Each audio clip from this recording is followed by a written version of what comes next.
Hello दोस्तों।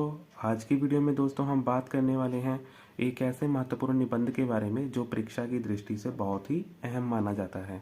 तो आज का जो हमारा निबंध है भारतीय समाज में नारी के स्थान के ऊपर है। तो यहाँ पर हम एक मनुस्मृति को पढ़ लेते हैं और उसके बाद निबंध को शुरू करेंगे। यत्र नर्यस्तु पूज्यन्ते रमन्त्रे तत्र देवता। इसका अर्थ है कि जहाँ नारी की पूजा होती है वहाँ देवता निवास करते हैं। भारतीय समाज में सदियों तक मनु जी के इस कथन का पालन होता रहा है। आगे हम पढ़ेंगे, नारी को प्रत्येक क्षेत्र में आज़ादी प्राप्त थी। इतिहास साक्षी है कि भारतीय समाज में नारी को अपना वर चुनने के लिए पूर्ण स्वतंत्रता थी। स्वयंवर की प्रथा इसी तथ्य की ओर संकेत करती है। नारी को शिक्षा ग्रहण की भी छूट थी। आगे हम पढ़ेंगे, रामायण और महाभारत काल आते आते नारी की स्थिति में गिरावट आनी शुरू हुई। श्री राम द्वारा सीता जी का वनवास तथा पांचों पांडवों का जुए में द्रौपदी को हार जाना इस गिरावट की शुरुआत थी। रही सही कसर जो थी महाभारत के युद्ध ने पूरी कर दी। आगे हम पढ़ेंगे,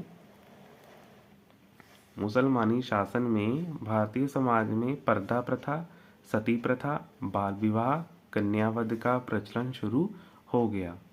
नारी की स्वतंत्रता छीन ली गई।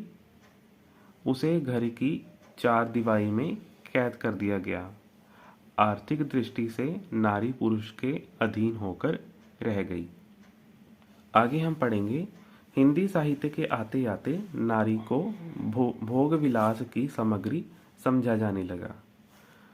1857 के प्रथम स्वतंत्रता संग्राम में नारियों ने बढ़ चढ़कर भाग लिया, जिसमें रानी लक्ष्मीबाई का नाम प्रसिद्ध है।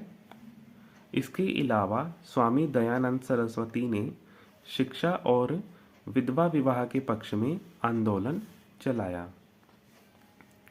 महाराष्ट्र में ज्योतिबा फूले ने स्त्री शिक्षा के लिए साहसिक कदम उठाए। कवि के शब्दों में नारी की स्थिति का वर्णन करते हुए एक पंक्ति यहाँ पर यानी कि एक श्लोक है, अबला जीवन हाय तुम्हारी यही कहानी, आंचल में है दूध और आंखों में पानी।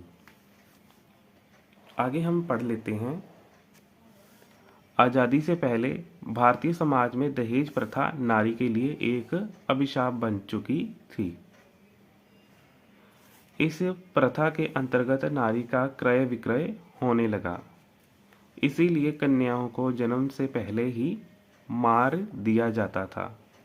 विवाह के उपरांत भी कई लड़कियां दहेज रूपी राक्षस की भेंट चढ़ गई। आगे हम पढ़ेंगे, 15 अगस्त 1947 को देश स्वतंत्र हुआ। स्वामी दयानंद सरस्वती का नारी शिक्षा का आंदोलन रंग लाया। नारी शिक्षा का प्रसार हुआ। नारी में अपने अधिकारों के प्रति जागरूकता आई। सही समय आने पर नारी ने समाज में अपनी प्रतिभा का एहसास दिलवाया। स्वतंत्रता प्राप्ति के बाद नारी ने राजनीतिक, प्रशासन, अंतरिक्ष विज्ञान जैसे क्षेत्रों में अपना लोहा मनवाया। जिनमें मुख्य नाम हैं वो हम जान लेते हैं। वो कौन कौन से प्रमुख नाम हैं, श्रीमती प्रतिभा पाटिल, श्रीमती इंदिरा गांधी, श्रीमती किरण बेदी, कल्पना चावला और सुनीता विलियम, जिनके नाम प्रमुख प्रचलित है यानी कि प्रसिद्ध है। इससे यह सिद्ध होता है कि अपने संवैधानिक अधिकार के प्रति महिलाएं कितनी जागरूक हैं। परंतु आज भी 21वीं शताब्दी आते आते नारी ने अभूतपूर्व उन्नति की है, किंतु अभी तक पुरुष प्रधान समाज की मानसिकता नहीं बदली।